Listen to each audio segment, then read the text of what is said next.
I was going to start this about 45 minutes ago. I'll turn the camera on, it's a camcorder, and so I crossed through a red icon, and it said something like set to prevent erasure or something, and I thought I've never seen that one before. So I went on the manual and eventually came up with that sort of expression. And it's the switch on the memory card, and I took the memory card out, and I couldn't find a switch on it. It didn't even mention a switch on the actual card. So what to do in this situation is to phone Alan Owen. Good old Alan. Oh, he said, oh yes, it should have a switch on the side of it. I said, well, this one hasn't. And I got the original one out that I swapped the newer one for. It has done about 600 or 700 videos. And there, sure enough, it said lock, switch on the side, put it in the camera, and the camera's working now. So I've ordered another one. And whilst we were chatting, he said, oh, what are you going to do now then, Dave? I said, oh, well, I've been asked to do a windmill in the Norfolk scene. I said, well, I don't study windmills. I've just put them in, I sort of guessed them really. But he said, I've done a lot of those. I said, I'll do one. I'll draw it out for them. So look out for a lovely windmill. It won't be a small one such as I'm drawing here. I'm just painting with the water around where I'm going to do as a windmill. So the rest is wet in wet. Just leave that a little bit dry. And the person that mentioned it is from Australia, Tracy from Australia, told me that the Winsor & Newton Cotman watercolours that she got weren't performing very well. And then it was found out that they're made in China. But I know Winsor & Newton, these are Winsor & Newton, they're an old British company, but they were taken over by, I think, Lefebvre, the French company. I'm not sure, but I think it's that company. But I have to say that I've not had any trouble with the paints that I've bought, and I'm using some of the new ones. And in particular, this cadmium yellow is performing very well. A bit dirty, but the lemon yellow, wasn't that soluble. I didn't like that one. It was hard to get a colour out of it. But the rest of them seem fine. So I might try Daler Roundleaf, but I'm not sure if they do the 21mm tubes of student quality. Probably don't, just probably why I don't use them. There's nothing to do with the quality between Winsor & Newton and Daler, so I've always used Winsor & Newton. Right, we'll put a sky in. It's a bit of a Seago scene, this one. So a bit of warm sienna, not a lot, just a brush.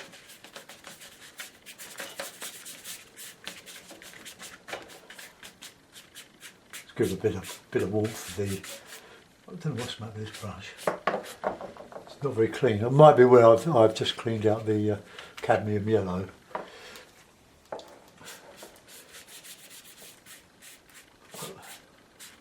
Okay, that'll do. Now a bit of ultramarine, put a bit of blue in, just a touch.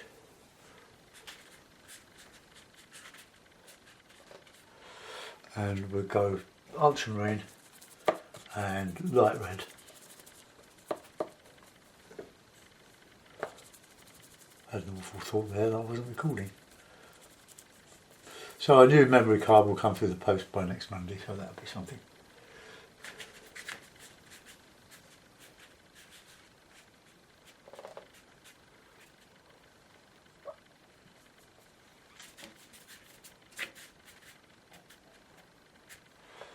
A bit darker on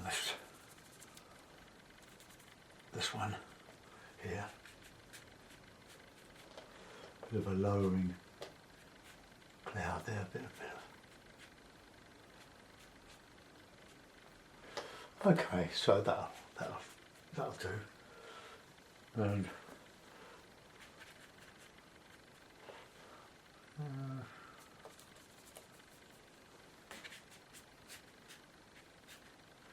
Right, we'll let that go.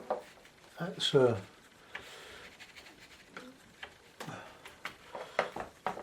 was a bit shy there. Look, that was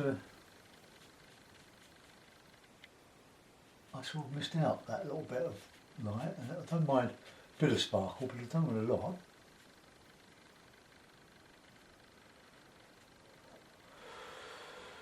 Right, okay, I'll just dry that off and then put a background in.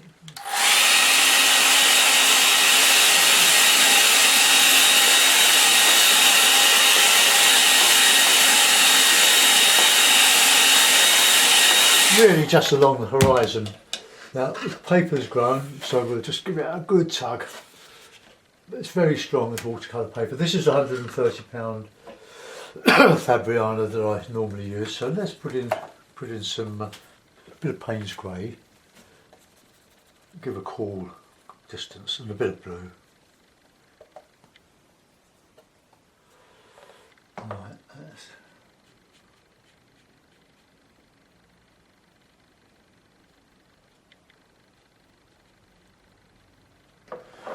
Right, just a little bit of, we'll put some water in there, and then sort of a much fainter one across the back here.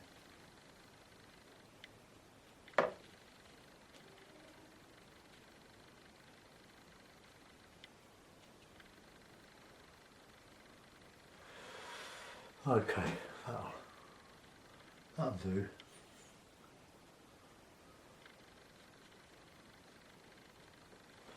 Right, I'm just going to lift out that little bit there that I don't like. A bit of tissue and just blot it. Just keep it nice and clean. I want to leave that for a bit of water, for the river. Okay, so let's do a bit of background now, a bit of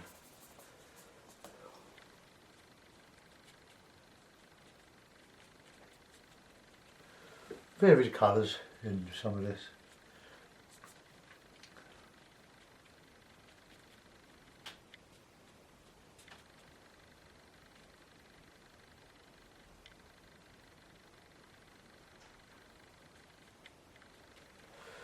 And a bit of greeny, humbery. This is sort of Francaster way in North Norfolk. There's some lovely windmills in Norfolk. They are now, of course, they are houses, holiday lets, etc. But at least they've been restored and they live again. It's a beautiful monument to what was bygone age. The water pumps a lot of them. So just putting this nice background, or foreground, should I say, sorry. Bit wet there, I think. Bit of warmer sort of tint in this. Some umber. Vary the colours of all this, otherwise you'll be a bit monotonous. Right, okay. Let that dry a little bit.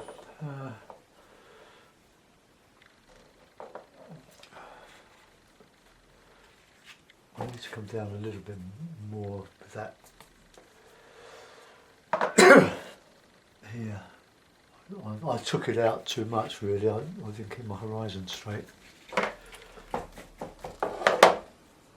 The dots didn't connect either side of the windmill, so let's see if we can just drag a little bit that down again.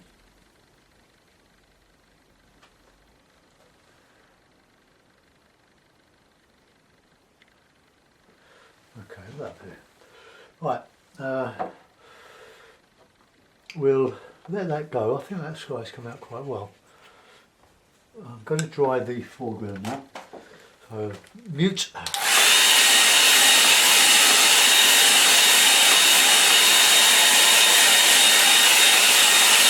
And I'm going to put in a few bits of tree, bit of blue, bit of brown. A little touch of yellow.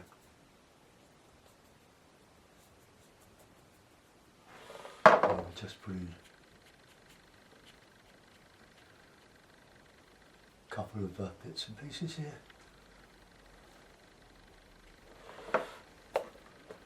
I'll just drag that down over there.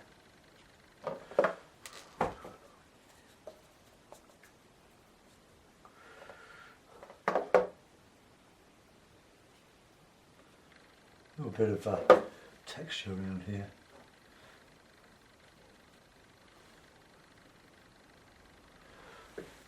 Okay.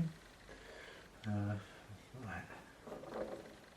Just a bit of hard, bushy, reedy stuff, just dotted in here and there. A little bit lumpy now, the paper.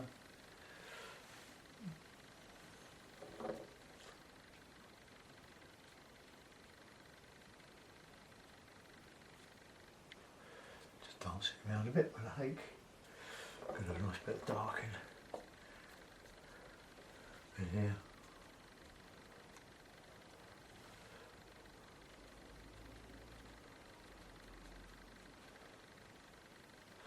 I, like a lot of people, I used to fight shy of foregrounds, but once you get used to doing things simply, without trying to put anything in, just hinting at it. This is all marshy stuff here.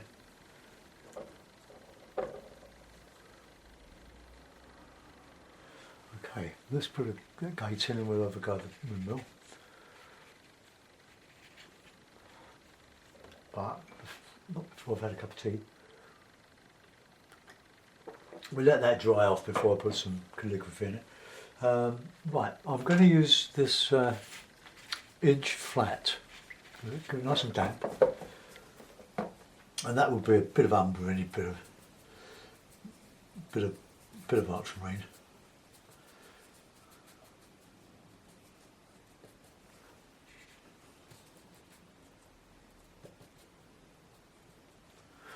So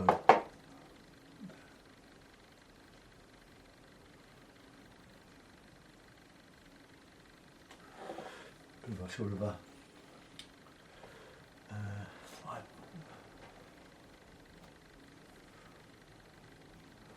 5-bar gate, a bit wet there.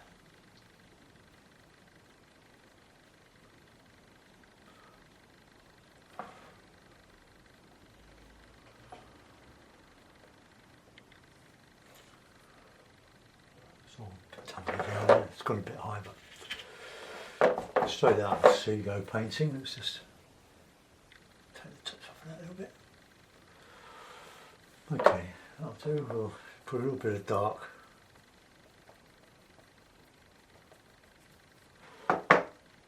around here. Okay, that's still a bit wet, that tree, so we'll clean that brush. Oh no, yeah, let's now a good windmill colour would be burnt umber. So let's just put it in. Sort of a stone coloured colour. Put that in, and then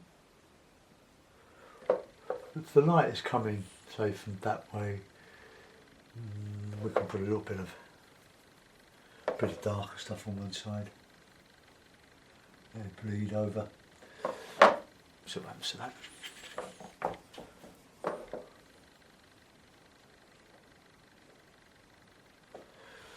Okay, now I'll leave that white there, but I'm going to put a bit of shadowy colour underneath. No, that'll run. So, sails, well, no white sails for me. I'll just go straight in with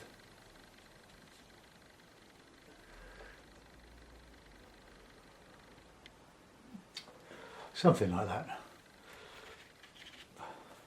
Oh, a bit of red. A bit of burnt sienna, clean burnt sienna. Got a lot of tile. I'll use that 1/2-inch brush, I think. In Norfolk, it's a lot of flint bricks, flinty bricks, infilled with flint, and red tile, pan tile roofs. That just had a bit of, oops, a bit dry. Oh, that might be because my paper never got wet there.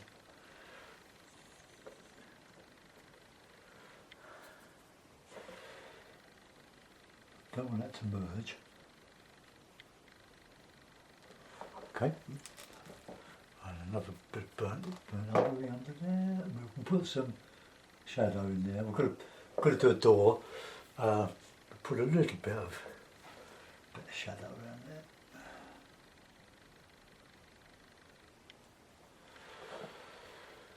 Okay. Easier to do it like that. If I had a dark cloud behind it, I could have softened the paint and done it that way. But right, well, what we're going to do is just put in some boats. Let's just lift out a bit of that. I wasn't careful enough to take that all the way over, keep that nice and level. But if I put a bit of dark here, let's just, and I can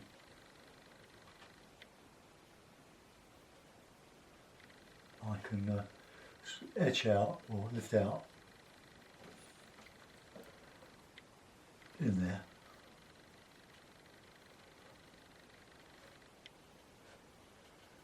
So using the hake here, just some trees and stuff.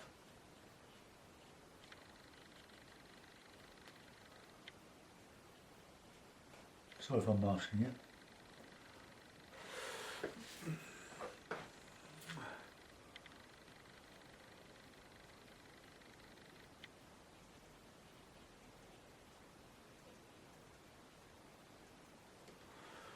Oh, okay. Well, sort of a wintry tree there on the left, so let's give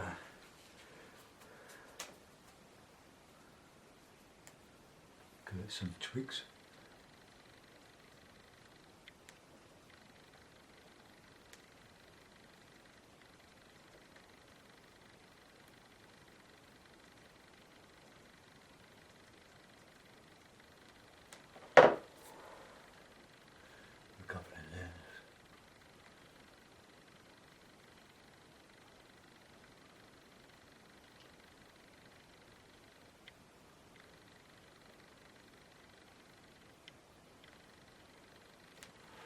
Right, just a sort of a hint of something going on here.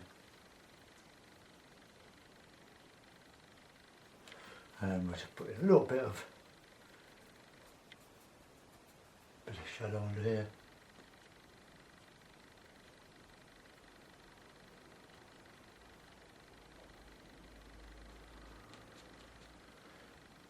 And a bit of some ivy.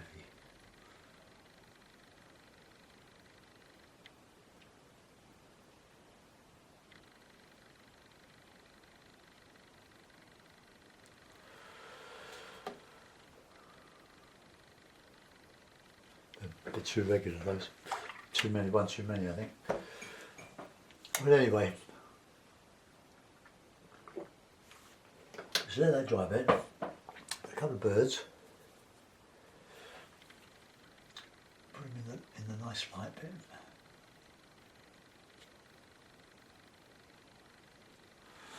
I don't want to do too much of this. I quite like that.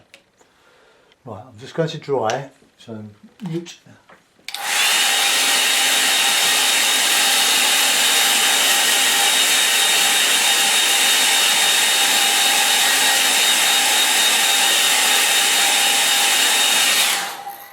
I think I probably made that gate a bit too big to the windmill, but never mind.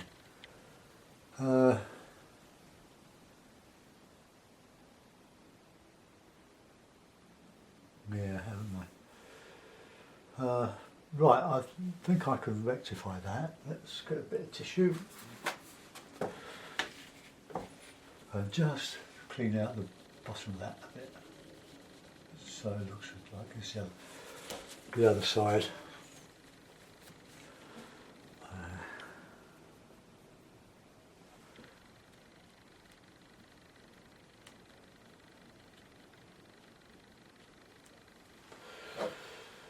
Alright, okay, so the gate's this side on a bit of a hillock. That's well, that would have to do, won't it? Right, tissue paper, and that's the easiest way to do those. Both on the broads.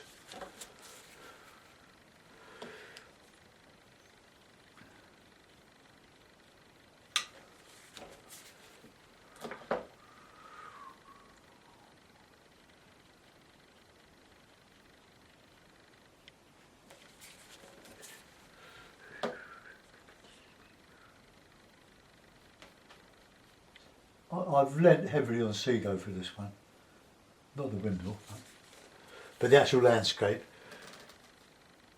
only because I was asked to have a one, but I can't wait to see Alan's. Right, okay, that'll do. I'll give a sign and then we'll put it in a mount.